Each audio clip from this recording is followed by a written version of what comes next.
Selamat pagi anak-anak. Pagi. Apa kabarnya hari ini? Baik. Baiklah, sebelum kita belajar, kita akan berdoa terlebih dahulu. Untuk ketua kelas silakan dipimpin untuk berdoa. Berdoa Tuhan sebelum kita memulai pelajaran ini, marilah kita berdoa. Berdoa mulai. Bismillahirrahmanirrahim. Alhamdulillahirabbil alamin. Arrahmanirrahim. Maliki yaumiddin. Iyyaka na'budu wa iyyaka nasta'in. Ihdinas siratal mustaqim. Siratal ladzina an'amta 'alaihim ghairil maghdubi 'alaihim waladdallin. Amin. Tepuk fokus.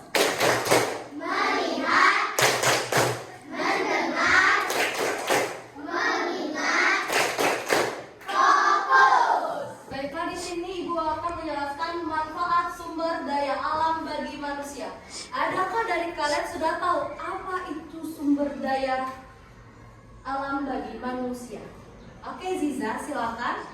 Suatu yang ada di alam yang dapat dimanfaatkan untuk memenuhi kebutuhan hidup manusia. Ya, benar sekali Ziza. Sebelum masuk pelajaran, kita akan menonton video mengenai manfaat sumber daya alam bagi manusia. Sumber daya alam hayati dan non-hayati. Sumber daya alam hayati berasal dari makhluk hidup, misalnya hewan dan tumbuhan. Minyak bumi, batu bara, dan gas alam termasuk sumber daya alam hayati karena berasal dari sisa-sisa makhluk hidup. Sebaliknya, sumber daya alam non-hayati bukan berasal dari makhluk hidup, misalnya cahaya matahari, udara, air, dan tanah. Berdasarkan ketersediaan di alam, sumber daya alam dibagi menjadi sumber daya alam yang dapat diperbarui dan tidak dapat diperbarui. Sumber daya alam yang dapat diperbarui akan ada terus-menerus seperti cahaya matahari, tanah, air, dan udara, atau sumber daya yang bisa dikelola agar jumlahnya makin banyak seperti hewan dan tumbuhan. Sebaliknya, sumber daya alam yang tidak dapat diperbarui jumlahnya terbatas dan akan habis jika dipakai terus-menerus. Contohnya minyak bumi, batu bara, gas alam, dan bahan tambang. Sumber daya alam dapat dimanfaatkan untuk banyak kebutuhan kita loh. Bagian tumbuhan dan hewan dapat diolah sebagai bahan makanan, misalnya beras, daging, telur, ikan, kacang-kacangan, sayur, atau buah. Selain sebagai makanan, bagian tumbuhan dan hewan juga dapat diolah sebagai kain. Contohnya kapas untuk kain katun, bulu domba untuk wool, atau ulat sutra untuk kain sutra, dan kulit sapi untuk jaket kulit. Beberapa jenis tumbuhan dapat dibuat sebagai jamu seperti jahe, kunyit, dan semulawak, atau tanaman lidah buaya untuk perawatan rambut dan kulit. Berbagai peralatan rumah tangga seperti meja atau lemari dapat dibuat dari bahan kayu dan plastik. Plastik merupakan hasil dari pengolahan minyak bumi. Alat masak dibuat dari aluminium yang tahan karat dan dapat memadamkan panas.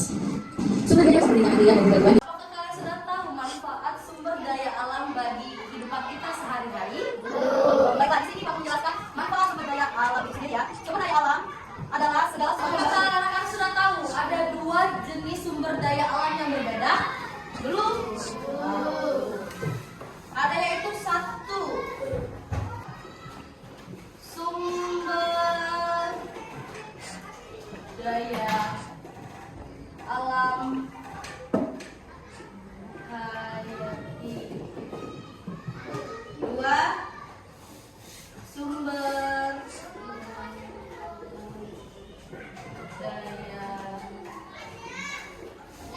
alam non hayati.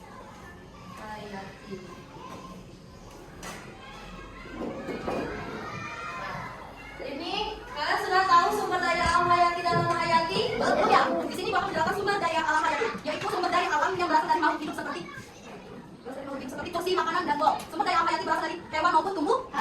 Nah, sumber daya alam non hayati yaitu merupakan sumber daya alam yang bukan berasal dari makhluk hidup, seperti sinar matahari, udara, air, dan tanah. Selain itu ada pula sumber daya alam hayati yang berasal dari alam bumi seperti bahan tambang dan minyak bumi. Sekarang anak-anak sudah paham dari berbagai macam sumber daya alam ini, hayati dan non hayati?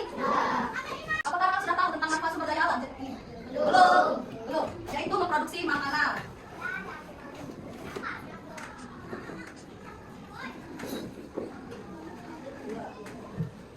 Material bangunan.